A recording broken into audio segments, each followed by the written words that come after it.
Alrighty, so next we are going to go ahead and go into some core movements. Now, these 3 movements that we're going to go over is something that I give to almost all of my clients when they first start. The main reason for that is it was developed by Dr. Stuart McGill, who is a specialist in back pain and back injuries. So these 3 are really, really great staples to get people started and make sure that they are moving through different planes of movement using different abdominal muscles, etc. So we're going to walk through each of them, kind of show you the form, some mistakes people do, and then we'll go from there. So for these McGill Big 3, the first one that we're going to do is called a curl up.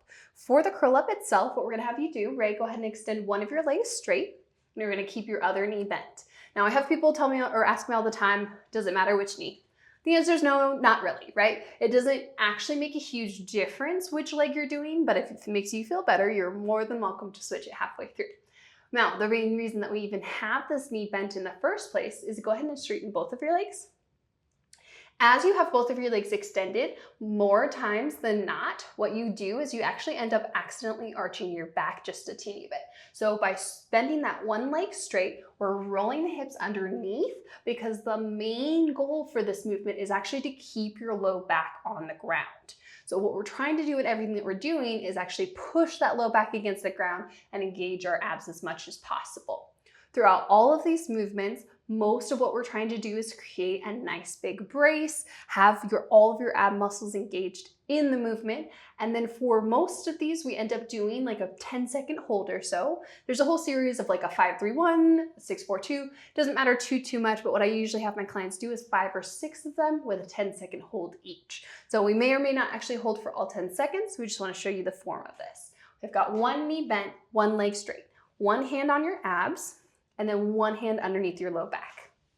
Now again, the main reason that we're doing that is because we want to make sure that we are pushing out on your abs every direction possible. So what I want you to do first is breathe into this top hand. We're going to see that hand kind of expand, right? We know that we're pushing through here.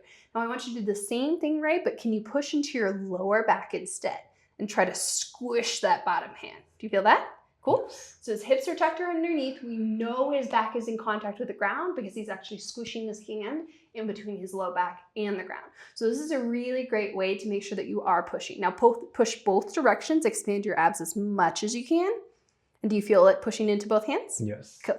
So that's what we're looking for. That whole 360 intra-abdominal pressure that we've been talking about, pushing into both hands.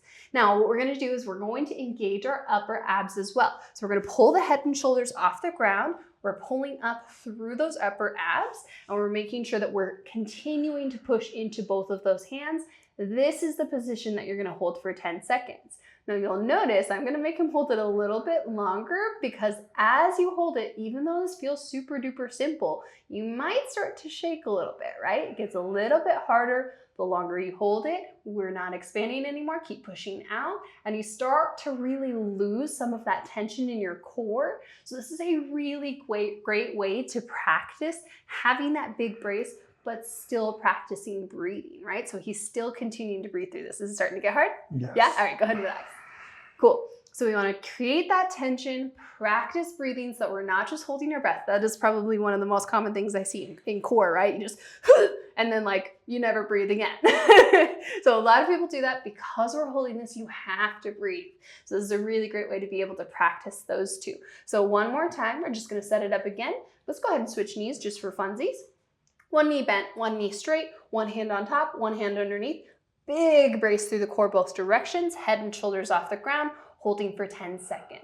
Now, a lot of times people won't get their shoulders off the ground very high. Go ahead and pull up as much as you can. Yep, there we go. Awesome. So feel how that got a lot harder, a lot faster? Yeah, go ahead and relax. Perfect.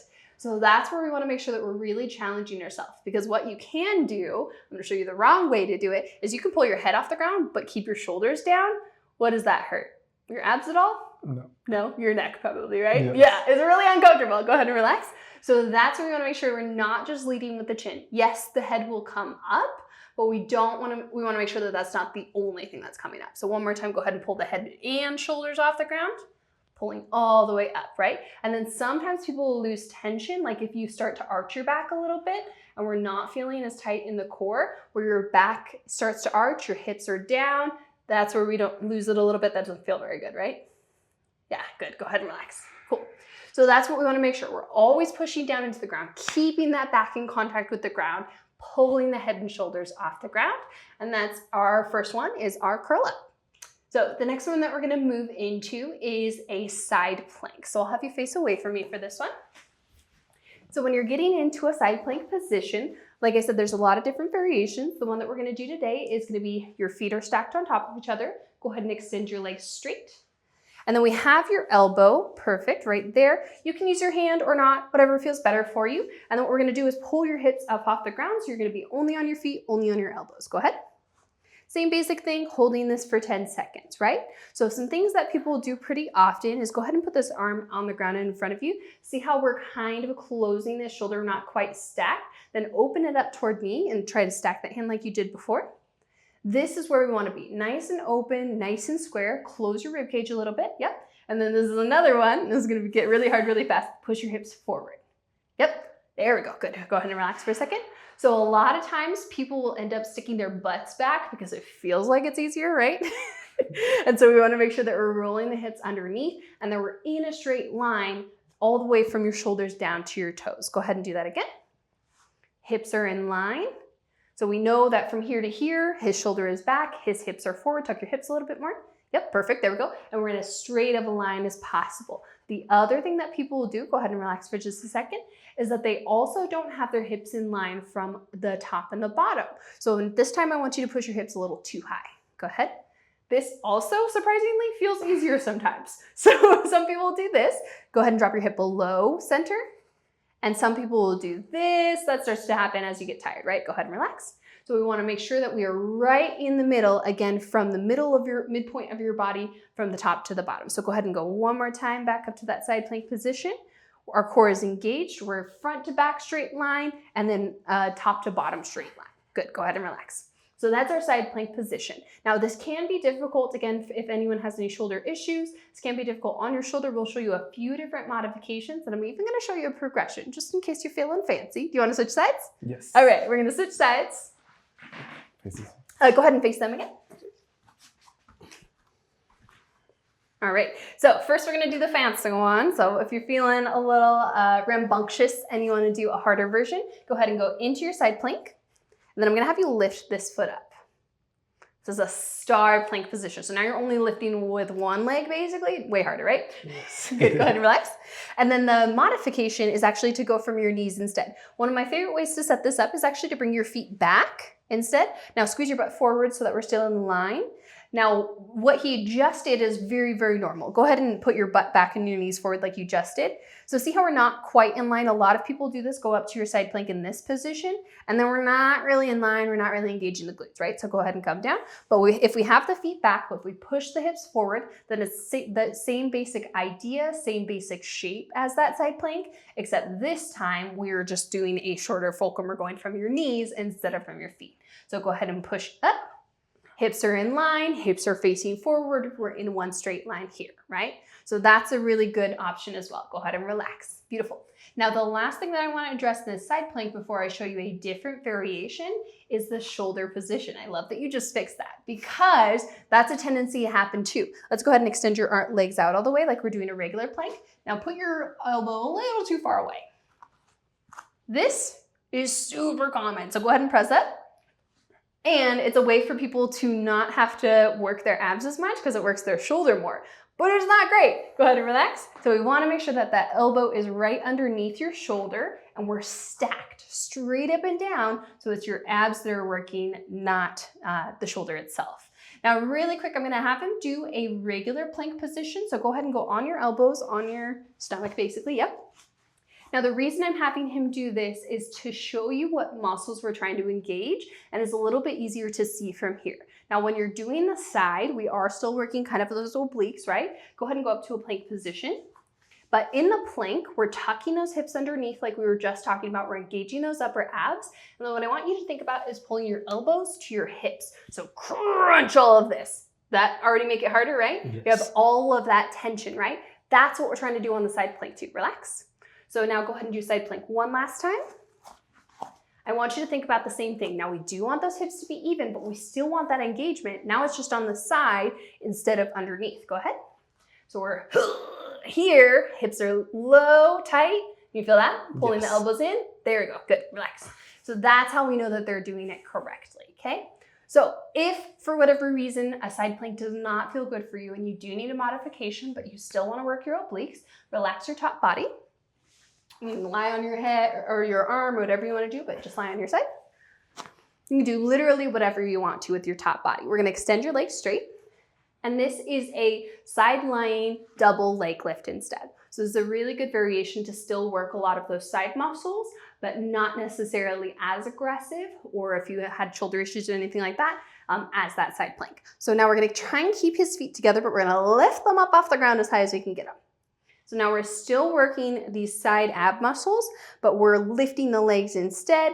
Obviously, the higher you lift them, the harder it is. The closer together you keep them, the harder it is too. Same thing, holding for 10 seconds or so. Can you feel that? Yes. Yeah, awesome. See, it's these things that are sneaky, right? They don't even look like they'd be that hard. You hold it for a few, you're engaging all the muscles the way you're supposed to, and they're gonna be incredible for your core and establishing a super solid base. Go ahead and relax. Beautiful. So that's a good alternative for that one. Awesome. All right. The last and final one that we are going to address is our bird dogs. You're familiar with these. So instead of dead bugs, we're going to do bird dogs, which is quadruped position on your hands and knees. So for this guy, the main reason that I like these is because most people do them wrong. So I love teaching people how to do these because they're like, oh my God, that was so much harder than I thought it was, right? Okay, so first we're gonna just go over what people normally do. Go ahead and keep your back slightly relaxed. It doesn't have to be arched. We're just relaxed here, right? Go ahead and extend one arm up and one leg up just leisurely, like meh. So see how he is losing tension. We're like kind of crooked. We're kind of falling all over the place. His back's a little arched. His back's a little arched. His arm's a little low. That's totally fine. So what we're gonna do instead, go ahead and put that arm down and the leg down. We're gonna create tension here first. So the most important part to realize about this bird dog movement is it's an anti-rotational exercise. The goal is to keep everything in the center as centered as possible. What that means is you're not moving side to side, you're not twisting your hips, you're not twisting your shoulders. We wanna keep the shoulders square, we wanna keep the hips square, right? So what we do is we create tension first. I want you to push into my hands, round your back out slightly, but also push into the front of your abs. That same brace that we just talked about with the curl ups, right? It's a little bit harder sometimes in this position because you can't feel the floor, right? Can you feel that? So it's really good to be able to practice that same brace that you would use for a squat or a deadlift or anything like that. We're pushing tension here. It's okay that your back is a teeny bit rounded because we're pushing in here. We're pushing into those abs. Now this is already feeling a little tough, right? Awesome. Yes. Okay, so then the next thing that we're doing is as we're extending one arm and one leg up, I want you to think about extending them out, not up. So go ahead and straighten one arm, one leg. Now see how this hip's a little high? Keep your hips square, push up in that back. Hips, there we go, perfect. Both hips facing. Try to round your lower back, tuck your hips underneath, even if that knee needs to bend a little bit. There we go. And then the shoulders are on the same level too. Good, and relax. Good. Now, one thing that I want you to feel is, did you feel how we lost a little bit of tension in this side? Mm-hmm. Okay, so push against my hand, create that tension. Now try to see if you can keep this hip slightly rounded. Extend this arm, extend that leg. Push tension into my hand. Yep, but keep the hips square. Yep, there we go, good. So we're trying to get his hip to face the ground, right? See how much flatter this is? And that arm's extended, we're keeping everything centered. Nice and slow and controlled, back down. Good. Now let's go ahead and switch to the other side so they can see that side too. Tension through the back. Go ahead, keep the tension here, push out. Yep, like you're trying to kick a ball behind you. Keep that hip facing down. One of the really good ways to be able to tell if you're, go ahead and switch to the other side, if you are turning your hip out is if your toe turns out instead. So open this hip up so they can see. See how the front of his toe is facing you guys now? We want to close it down toward the ground. That's what I mean by close, so that both your hips are actually facing the ground. Round that back out just a little bit more, tuck your hips underneath. There we go, feel that one? Yes, awesome. That's what we're looking for. One more on each side. So we're keeping everything centered, shoulders are engaged, glutes are engaged. We're keeping those hips facing the ground, tension through everything, extending out, not up. Now go ahead and extend up on this next one so you can see that difference again. So if you're reaching, see how we automatically get that arch, arm is up, chest is open, nothing's facing the same direction, right? So fix it, keep everything extended, but keep it, yeah, there we go, square. That's what we're looking for. Shoulders on the same height, hips on the same height. Go ahead and relax. Perfect. So this is a really, really great one if you want to do a harder version. Woo, ready? You're gonna go from a plank position instead. So go ahead and actually go from a high plank. So we're gonna go on your hands and your feet. Woo. You can go high or low plank, so elbows or hands. We're gonna do one arm, opposite leg. Try to keep everything in the center. Hips low. Yep, and switch. A little harder, right? Yeah. Yeah.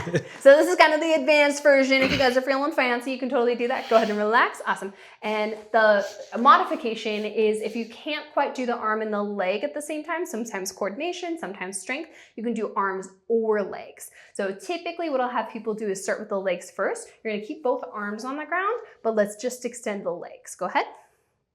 And other side. Oh, watch that one. Yeah, there we go. Good. Or you can do arms only. Keep your legs in the same spot. Try to lift one arm at a time. Sometimes it can be harder just depending on where you're strong. So those are both modifications that you can use as well. Now, one of the analogies that I just used for you guys was like you were kicking a ball. So what I'm going to do is I'm going to go ahead and grab a ball. If you can scoot forward just a teeny bit. So what I'm going to have you do is as you are extending your leg back, let's go ahead and do arm and leg. I want you to think about rolling this ball. Go ahead.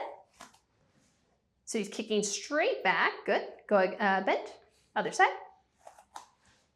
And like he's pushing that ball behind him, right? Good. Go ahead and relax. Beautiful. And then go ahead and go on your back one more time.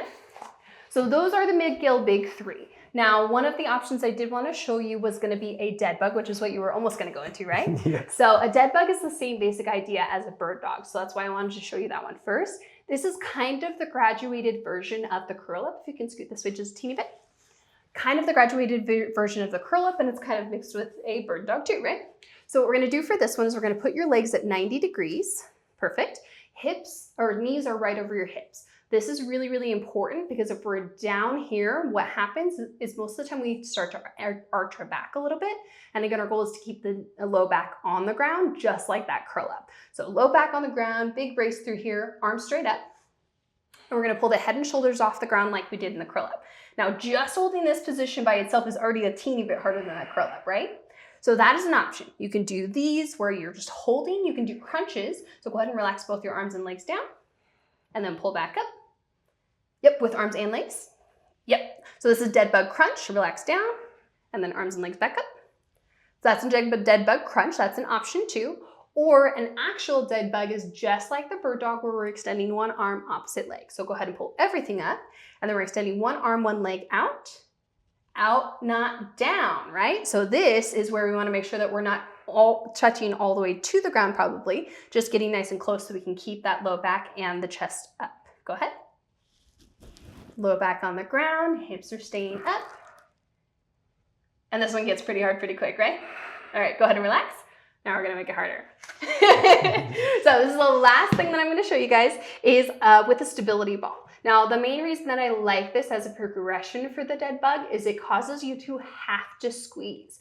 So just in case you weren't squeezing enough already, we add another element that actually gives you that same tactile cue as if we were using a band, where we have to squish the ball itself and stay super duper tight while we're actually doing the arms and the legs, right? So go ahead and put your arms and legs up like you're getting into that dead bug crunch position. Go ahead and go head and shoulders up. We're gonna put this ball right in between his knees and his forearms. So we're pushing knees into forearms. Can you feel it squishing the ball? Yes. Okay, beautiful. So now while we're squishing the ball, we're keeping this tension. Extend one arm, one leg while maintaining tension. Now it's kind of hard because it's opposites, right? So you're kind of like pushing back in together, you're kind of pushing in this direction, and we're engaging all of those abs. Lower hips are underneath, upper back is up. Go ahead and do one more on each side. How's this one feel? Harder. Harder, yeah. This is one of my favorite versions. This is a really good way to engage. Good. Yeah, we'll let you relax.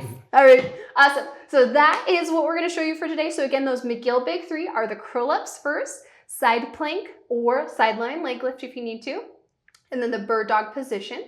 And then if you graduate out of the curl ups, these dead bug variations are an awesome, awesome key. So even if you don't have a back injury, these are Awesome, right? They were hard, right? Yes. Yeah.